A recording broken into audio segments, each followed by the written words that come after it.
ndoto ya Daudi au maono ya Daudi kuhusu hekalu. Siku ya leo siku ambayo imetukusanya kwa ajili ya tukio hili. Nilimwomba sana profesa, nilitamani angehubiri. Akaniambia wewe utahubiri, mimi nitasimamia mambo yangu. Basi wacha tuchukue muda huu kuwafahamisha jinsi gani Daudi alivyokuwa na ndoto kuhusu hekalu la Mungu. Katika Zaburi ya 132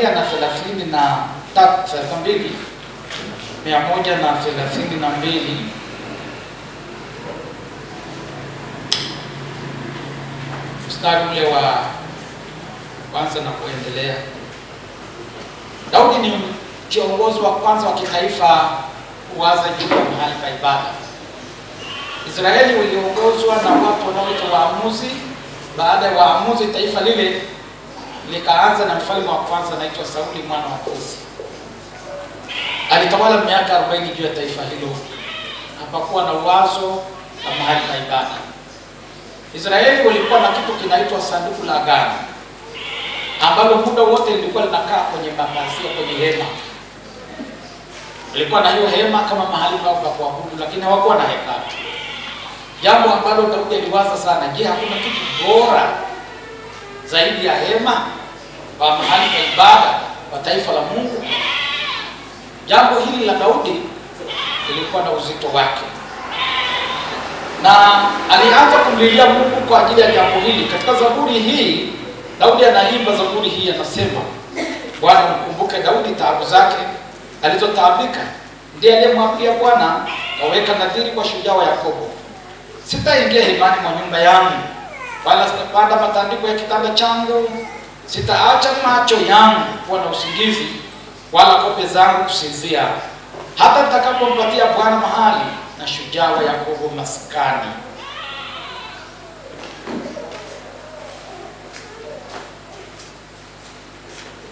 Tazama, tusikia habari zake katika Efrata, katika konde la Elamu tuliona, na tuingie katika maskani yake, tusujudu kwenye kiti cha kuwekea miguu yake. Bwana, uinuke uende kwenye raha yako, wewe na sanduku la nguvu zako. Makuhani wako na wavikwe haki, watawa wako na washangilie. Kwa ajili ya Daudi mtumishi wako usirudishe nyuma uso wako.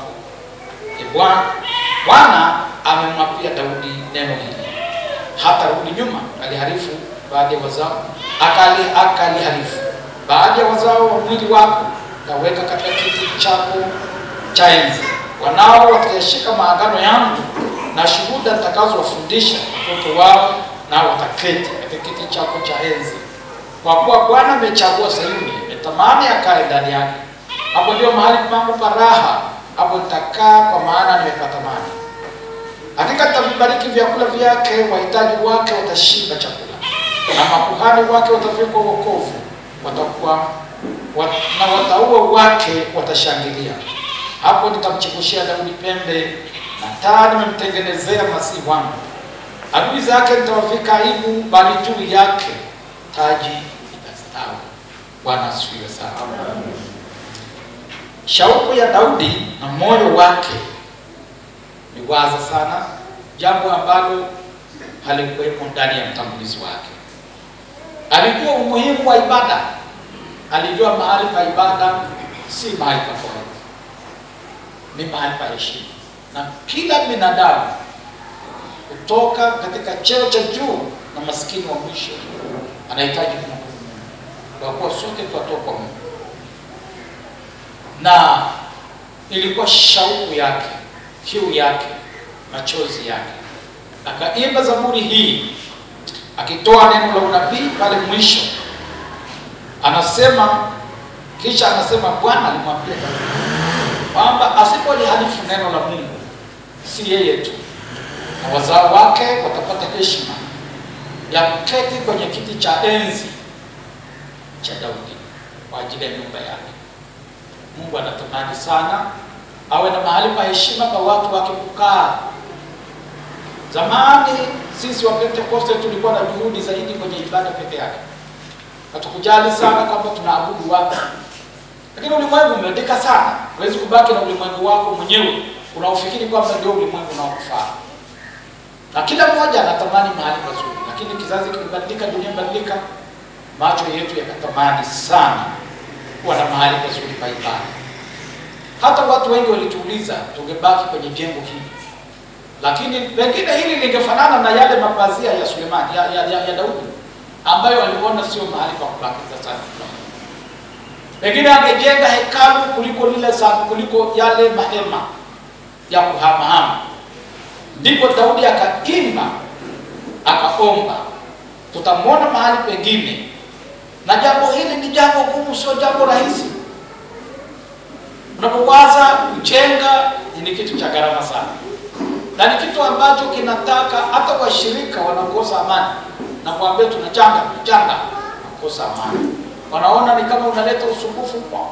Mwingine anasema hapa kodi ya nyumba tunanisumbua. Alafu tunaambiwa tukachange, tukajenge. Lakini tunajenga na tunashirikisha wengine. Na ukiwa na ndoto, kisha watu wakaja katika ndoto yako, au ni watumishi wa Mungu, ni watu wanyenyekevu sana, na tuwatambue hivyo. Au watu waliokuja kwetu leo wakaungana na sisi katika tukio hili ni watumishi wa Mungu. Hii ni ndoto ya watu wa Babati na mimi, lakini wageni wamekuja kwenye ndoto hii. Hawa ni watu wema, watu wanyenyekevu, wanaomcha Mungu, ni watumishi wa Mungu kwa namna hii, na ni watu wema sana. Moyo wangu unafurahi kwa sababu hiyo wameungana na sisi. Daudi aliendelea kusumbuliwa ndoto yake, kisha anamshirikisha nabii aliyekuwa karibu naye. Kisoma kitabu cha Samuel wa pili mlango wa 7 na mstari ule wa 2, asema Mfalme Daudi akamwambia Nathan nabii, angalia sasa mimi nakaa katika nyumba ya mierezi, bali sanduku la Mungu linakaa ndani ya mapazia, yani hema. Nathan akamwambia mfalme, haya fanya yeyote uliomo moyoni mwako, maana Bwana yu pamoja nawe. Ikawa usiku huo neno la Bwana likamfikia Nathan kusema, nenda ukamwambia mtumishi wangu Daudi, Bwana anasema hivi, je, utanijengea nyumba nikae ndani yake? Kwa maana mimi sikukaa ndani ya nyumba tangu siku ile nilipowatoa wana wa Israeli katika Misri hata leo, lakini nimekaa katika hema na maskani mahali mote nilipokwenda na wana wa Israeli wote. Je, nimesema neno lolote na mtu yeyote wa waamuzi wa Israeli niliyemwagiza kuwalisha watu wangu Israeli nikisema, mbona hamkunijengea nyumba ya mierezi?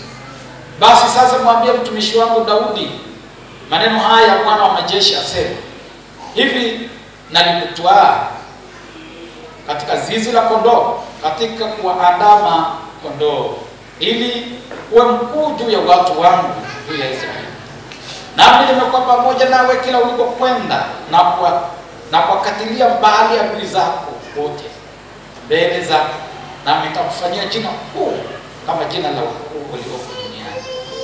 Tena nitawaagizia mahali watu wangu Israeli, nami nitawapanda wapate kukaa mahali pao wenyewe, wasiondolewe tena, wala wana wa uovu hawatawatesa tena kama hapo kwanza. Na kama vilivyo tangu siku ile nilioamuru waamuzi wawe juu ya watu wangu Israeli, nami nitakustarehesha mbele ya adui zako. Tena Bwana atakwambia kwamba Bwana atakujengea nyumba. Nawe siku zako zitakapotimia utalala na baba zako, nitainua mzao wako nyuma yako, atakaye toka viunoni mwako, nami nitamfanya imara ufalme wake. Yeye ndiye atakaye jenga nyumba kwa jina langu, nacho kiti cha enzi cha ufalme wake nitakifanya imara milele. Mimi nitakuwa baba yake, naye atakuwa mwanangu. Akitenda maovu nitamwadhibu kwa fimbo ya binadamu na kwa mapigo ya wanadamu, lakini fadhili zangu hazitamondoka kama vile nilivyomwondolea Sauli niliyemwondolea mbele yako. Na nyumba yako na ufalme wako vitathibitishwa milele mbele yako, nacho kiti chako kitafanywa imara. Kwa maneno haya yote na kwa maono haya yote ndivyo Nathan alivyonena na Daudi. Bwana asifiwe. Daudi alitamani akamshirikisha mtumishi wa Mungu katika Israeli. Mifumo yao ya ibada, wafalme walikuwa washughulike na ibada kama ilivyo kwetu leo. Viongozi wa serikali wanafanya majukumu yao, lakini viongozi wa dini tunaendesha mambo ya ibada. Mtu huyu Nathan alikuwa nabii karibu na Daudi wakati wote. Alikuwa kama sikio la jicho la Mungu na kinywa cha Mungu. Akamshirikisha, moyo wake ulikuwa unawaka moto kuhusu nyumba ya Mungu. Kwa nini nakaa mahali pa heshima? Kwa nini nakaa mahali pazuri? Kwa nini nimetukuzwa kiasi hiki na sanduku la Mungu? Maana hapo unaposema mahali pa Mungu ni lile sanduku la agano, na lilikuwa na uzito mkubwa sana katika ile taifa. Na mwambia, mbona sanduku hili linakaa kwenye mahema tu, na mimi nakaa kwa heshima kuliko sanduku la Mungu? Daudi hakupenda hivyo. Nathan akamwambia, unaweza kufanya unachotaka, lakini Nathan hakumwambia jambo hilo. Ndipo Mungu akamtokea usiku Nathan katika ndoto, akamwambia, hapana, kwanza sijawahi kudai kwamba sanduku langu, anaposema mimi anamaanisha ile sanduku lilobeba uwepo wa Mungu. Anasema sikuwahi kudai, lakini kweli kila tulipokwenda nalikaa katika mapasia, yaani hema. Mungu anamwambia Nathan, lakini kwa kuwa jambo hili halikutoka tangu siku za waamuzi, kulikuwa na watu wanaitwa waamuzi, hawakuwa na cheo cha mfalme.